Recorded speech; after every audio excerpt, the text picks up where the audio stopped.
At a time when 20 opposition parties have chosen to boycott the inauguration of the new parliament building tomorrow, 8 chief ministers of non-BJP ruled states have not attended the Niti Aayog's 8th Governing Council meet chaired by the Prime Minister today. In all, 11 chief ministers have not attended, but 3 have not cited a protest as a reason for not attending. Ironically, the theme of the meet was Viksit Bharat @ 2047, the role of quote-unquote Team India. Arvind Kejriwal, Mamata Banerjee, Bhagwant Mann, Nitish Kumar, K. Chandrasekhar Rao, Pinari Vijayan, M.K. Stalin and Naveen Patnaik all skipped the meeting. Arvind Kejriwal said that cooperative federalism in the country has turned into a joke. The BJP has hit back, questioning, do these chief ministers not care about the development of their states? Why have they chosen to skip the meeting? Do they not want the voices of their people to be heard? Listen in. 100 issues are proposed to be debated in the 8th Governing Council. अब आप इतनी संख्या में मुख्यमंत्री नहीं आएंगे तो यहाँ जो निर्णय लिए जाएंगे तो अपने प्रदेश की जनता की आवाज आप नहीं ला रहे हैं। ये बात पार्टी की ओर से हम बहुत गंभीरता से उठाना चाहते हैं कि मोदी विरोध में आप कहां तक जाएंगे। नीति आयोग में हम फोटो खिंचवाने जाएंगे क्या? मतलब ये मीटिंग करते हैं लेकिन चलाते अपनी मर्जी से हैं और ऐसा नहीं होगा। भारत एक गुलदस्ता है, गुलदस्ते में हर किस्म के फूल होते हैं, हर फूल का अपना रंग, अपनी सुगंध होती है। ये चाहते हैं एक ही जैसे फूल हों बस। Well, the big question we're asking on the show tonight, from Parliament inauguration to the Niti Aayog meet, the ties between the government and the opposition seem to have completely broken down. Has the government failed to build consensus, or does the opposition need to rise above politics irrespective of their grievances? Joining me tonight, Tanjum Ara, spokesperson of the JDU, Salman Soos, spokesperson of the Congress, Tuhin Sinha, spokesperson of the BJP. In a short while from now, we'll be joined by Akshay Marathi of the Aam Aadmi Party. We also have Ravula Sridhar Reddy, senior leader of the BRS. Thank you very much for being with us on the show. Salman Soos, to you first. The question really is, has the government failed to build a consensus with the opposition, whether it comes to the inauguration of the parliament, which is such a momentous occasion in India, or even, something as important as a Niti Aayog meet where states need to come and represent and put their demands forth and have constructive discussions over development agendas. Where do you think this really lies? Does the opposition need to rise above politics in order to meet some common ground? You use the phrase, has the government failed to build consensus? You fail at something when you try. If you try. If you're not even trying for something, how can you fail at it? It was never your intention to actually do something like build consensus, whether it is about, inaugurating the new Parliament House building, which, if there was any consultation, our leaders, the leaders of other opposition parties would have told the Prime Minister that how can we have an inauguration without the head of state, the head of Parliament, head of Rajya Sabha? When these people are not invited, how can you have an inauguration? Now, that is one part.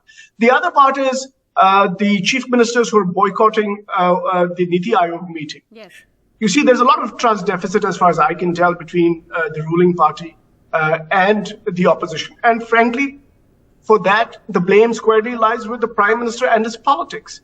Every election, you go and you send the message that there's going to be a double-engine government, as if those states that elect non-BJP governments do not deserve any support from the center.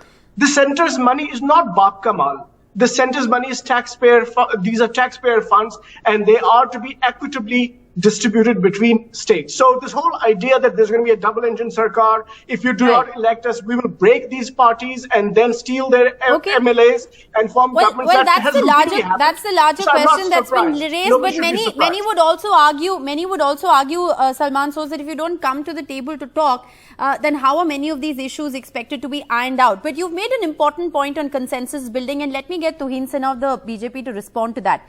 Tuhin Sinha, the attack on you is that you haven't even bothered towards consensus building. So how do you expect the opposition to come on board? Well, good evening, Rishika. Good evening, everybody. Rishika, this is an opposition which is determined to be seen on the wrong side of history. It's an irresponsible opposition. Now, very clearly, I'm quoting from a news report which says that the deputy chairman of the Rajya Sabha will read out the messages conveyed by Vice President Jagdeep Dhankar and President Draupadi Murmuji. Now, what is this huge hue and cry about the inauguration? They don't want it to be done by the Honorable Prime Minister. Now, there are two questions over here. Number one, is it constitutional? Is it unconstitutional? Certainly, though. Yesterday, a petition was dismissed by the Supreme Court because Supreme Court does not think it is unconstitutional in any way. Number two, is it moral? Now, the point is, does this opposition have any moral authority to talk about morals until they apologize on three counts? Number one, the way they had hidden and concealed the beautiful story of Singaul. Number two, the way they had planted canards in the media when this parliament was being constructed. At one point of time, they would call it Modi's personal palace, and today they are, pretending a sense of ownership, which certainly they don't have for this parliament. And number three, the way they had insulted Draupadi Murmuji just before she became the president. So until they apologize on these three counts, I don't think this opposition has any right to preach morals. But you still haven't answered the question. Has there been an attempt at consensus building, and has that attempt then failed? Does it require us to plead to them to make them understand the gravity of the situation? No, let me put it this way. I'm asking you, has there been an effort and has it failed? No, let me put it this way. Only fringe elements can miss out the opportunity to not be a part of such a momentous, historic, you're calling occasion. the JDU, BRS and AAP representatives on the show fringe element. I have to get them to respond. I have to get them to respond. Anjumara, how do you respond to this charge? How do you respond to this charge? I mean, it is a momentous occasion. And it has to be asked of the opposition that, perhaps the opposition needs to rise above politics, put aside your grievances, genuine as they may be, and attend this momentous occasion. देखिए, कोई politics नहीं, सीधी सी बात है, हमारी party का साफ stand है कि एक व्यक्ति को देश, संविधान और विधायिका से ऊपर दिखाने के लिए सारे प्रोटोकॉल को ध्वस्त किए गए हैं। ऑनरेबल महामहिम राष्ट्रपति हमारे देश के संसद के और लेजिस्लेटिव बॉडी के सुप्रीम हेड होते हैं, और पार्लियामेंट का इनॉग्रेशन होना है, वहां पे कल इनॉग्रेशन फंक्शन है, और उस फंक्शन से जो हेड है उस पार्लियामेंट का, उन्हें ही दरकिनार किया गया है। तो ये संविधान के प्रावधानों के विपरीत है, लोकतंत्र के विपरीत है। लोकतंत्र के विपरीत ये आर्ग्यूमेंट हम पहले भी सुन चुके हैं, लेकिन इस मुद्दे पे भी जवाब दीजिए कि जब आप नीति आयोग की मीटिंग स्किप करते हैं तो आप एक्चुअली अपने स्टेट को और अपने स्टेट के लोगों को एक डिससर्विस कर रहे हैं। और देखिए, नीति आयोग की जहां तक बैठक है तो हमारे माननीय मुख्यमंत्री जी ने बिल्कुल स्पष्ट कर दिया आज की वो क्यों बैठक में नहीं गए। पूर्व से कार्यक्रम प्रस्तावित थे, उन्होंने कहा कि अगर दोपहर के बाद बैठक होती है तो मैं शामिल होऊंगा, और साथ ही साथ उन्होंने अधिकारियों के, और ये ज्वाइंट कैबिनेट का ये दायित्व होता है, उन्होंने नाम अधिकृत करके भेजा जिसे रिजेक्ट कर दिया गया। लेकिन माननीय मुख्यमंत्री जी ने ये भी मेंशन किया कि क्या औचित्य है उस बैठक में जाने का, जिस बैठक में वो शामिल होकर के उन्होंने बिहार को विशेष राज्य के दर्जे की मांग की थी। उस बैठक में कास्ट सेंसस को लेकर के 2011 में जो सेंसस हुआ था उसे पब्लिश केंद्र की सरकार ने नहीं किया, और 2021 में कास्ट सेंसस होना था, 2023 हो गया। पाकिस्तान जैसा निकृष्ट देश वो कास्ट सेंसस करा लेता है, लेकिन हमारे यहाँ कास्ट सेंसस नहीं हुआ। बिहार जब अपने साधन संसाधन पर गणना कराता है। Let me also get in Ravula Sridhar ready to respond. Your leader, along with the Delhi Chief Minister and the Punjab Chief Minister, was seen addressing, a joint press conference. He's extended his support to the Delhi government against the ordinance of the centre, but he skipped the crucial Niti Aayog meet. He's skipping the inauguration of the parliament. What's the stand of the BRS? Has the government tried to reach out? Is there a complete breakdown as far as your ties with the central government are concerned? These Niti Aayog meetings become a big joke and a mere formality. First of all, central government does not respect any recommendation of Niti Aayog. For Telangana, a new state after formation, we have taken 2 flagship programs in the irrigation sector as well drinking water. One is Mission Bhagiratha and Mission Kakatiya. Okay. And for both the programs, Niti Aayog officers have come to the state. A team has come. They have done the inspection. They have appreciated. And they have recommended 19,000 crores to Mission Bhagiratha, a program which today given drinking water to all the habitations in the state. And this was claimed by the central government in the parliament. By Mr. Gajendra Singh Shekhawat, we are the only largest state doing that. So, you've said these meetings are a joke. The centre doesn't listen to the Niti Aayog recommendations. Rishika, let me complete my statement. And both, recommendations amounts to 24,000 crores. Not even 24 rupees is given. What is the value that you are giving to the recommendations of your own Niti Aayog? When you don't respect your own institution formulated by you, why should we? And you don't respect that whatever cooperative federalism you talk on a daily basis. For your comfort, you speak cooperative federalism, but you don't respect it. Okay. Today, you brought an ordinance in urgency against a Supreme Court order. Don't you feel bad for it? Is it respecting the judiciary?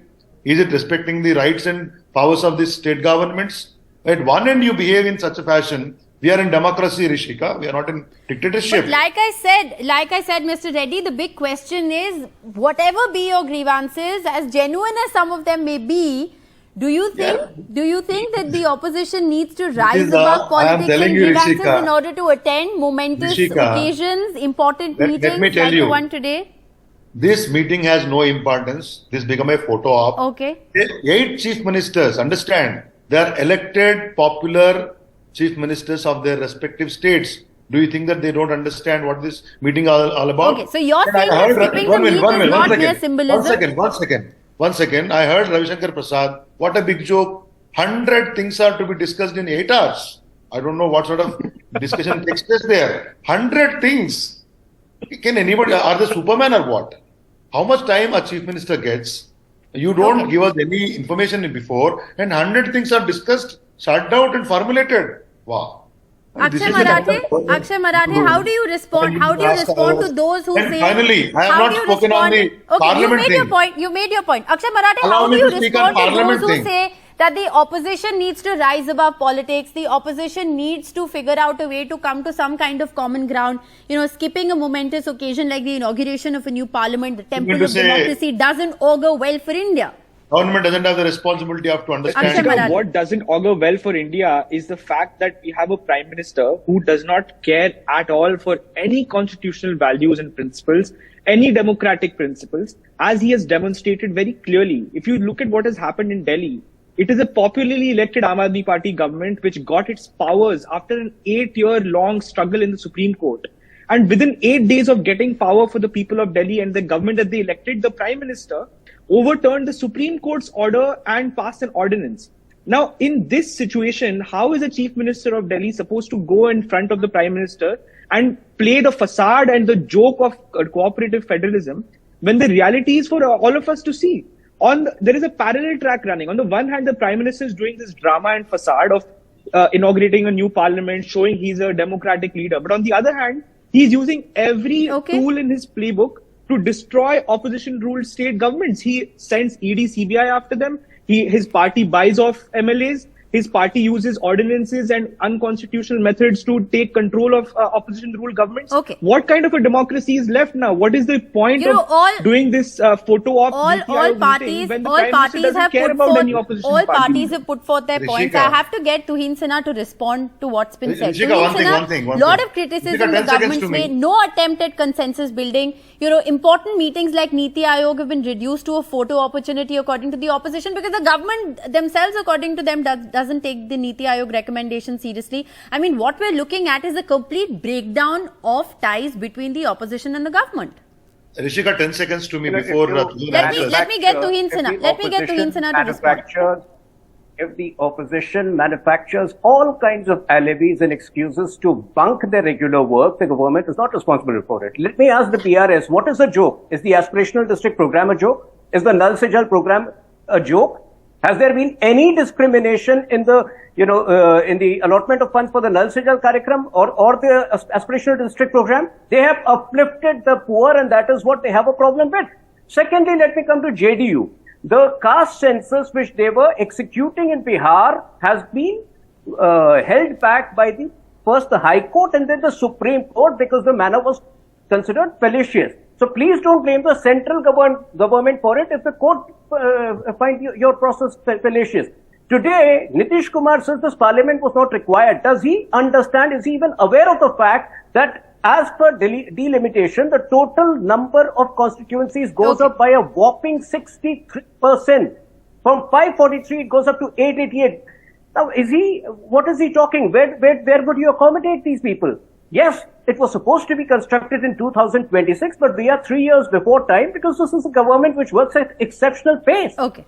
So please don't boycott something about like the timing this. of the parliament. But like I said, I don't want to make this about the parliament because I think there are many larger issues. 10 seconds, Mr. Reddy, because I'm completely out of time. We never said Nal Se Jal ya Har Ghar Jal. You have taken the example and cue from us, Mission Bhagirath. Okay. And today you have taken it as a Har Ghar Jal, whatever you name it as, but you don't give us a single rupee. You've given your rebuttal. Salman Let me talk about Parliament. I have 10 seconds. I have to take a break. I just saying 10 seconds only. Tuhin Sinha says that the presidents and larger questions. Wait a second. Wait a second. Tuhin Sinha says that the messages of the President of India and Vice President of India will be read at the occasion. Why? They should have been invited. They should have been present there. Like I said, I don't want to make this about a discussion and debate that we've already had. I'm completely out of time. I think the question really remains to be answered. This discussion, if anything, has proven that there is a complete breakdown as far as ties are concerned. Where does the buck stop? Does the government need to do more to build consensus? Or does the opposition need to rise above politics? Is there going to be a common meeting ground? One sincerely hopes for the health of the nation and democracy that there is. Thank you very much for joining me on this edition of Left, Right and Centre. I'm completely out of time. We're going to slip into a very short breather here. But remember, after 96 long years, the curtains are finally closing on our old parliament as the new one takes its place tomorrow. Politics aside, let's take you down memory lane, the highs and lows of our parliament, the ones that have been witnessed over the years, and tell you what the new promises are going to be. Take a look at this special report.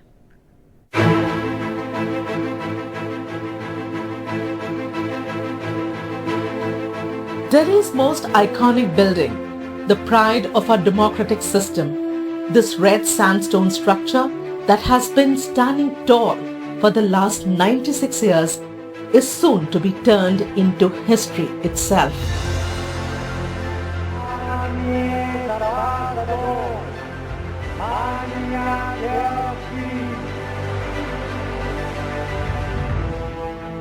Designed by the British architect Edwin Lutyens and Herbert Baker, it was constructed over a span of 7 years from 1921 to 27 as part of their wider mandate to construct a new administrative capital city for India. Not many people are aware that there is a striking similarity between our parliament building and that of the 11th century Chausit Yogini temple in Morena in Madhya Pradesh. The basic structure of both these buildings are almost identical, giving rise to the speculation that apart from being inspired by Ashok Chakra, the parliament architects were perhaps motivated by this ancient temple as well.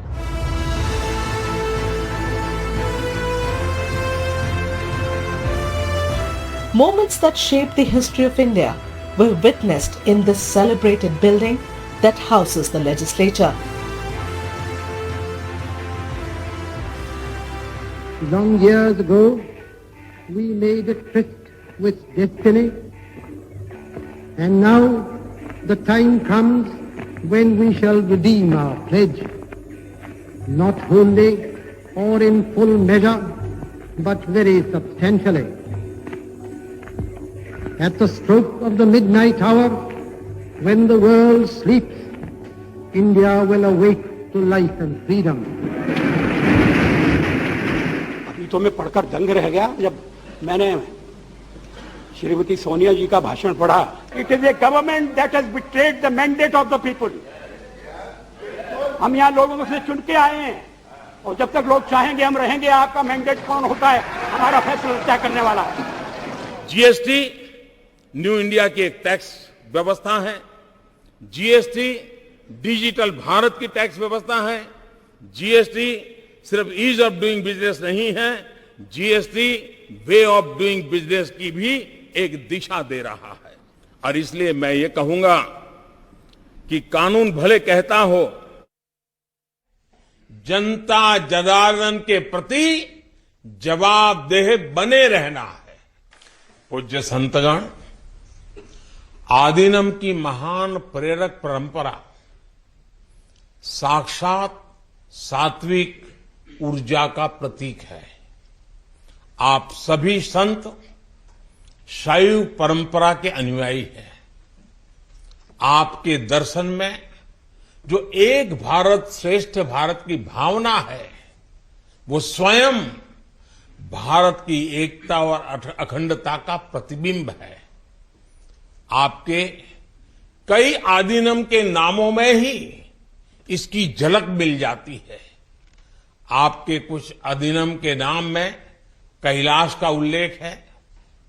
ये पवित्र पर्वत तमिलनाडु से बहुत दूर हिमालय में है, फिर भी ये आपके हृदय के करीब है।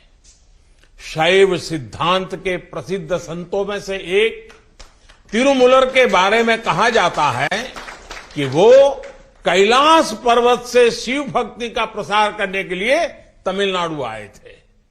आज भी उनकी रचना तिरुमंदिरम के श्लोकों का पाठ भगवान शिव की स्मृति में किया जाता है। अपर, समंदर, सुंदरर और माणिका वासगर जैसे कई महान संतों ने उज्जैन, केदारनाथ और गौरीकुंड का उल्लेख किया है। जनता जनार्दन के आशीर्वाद से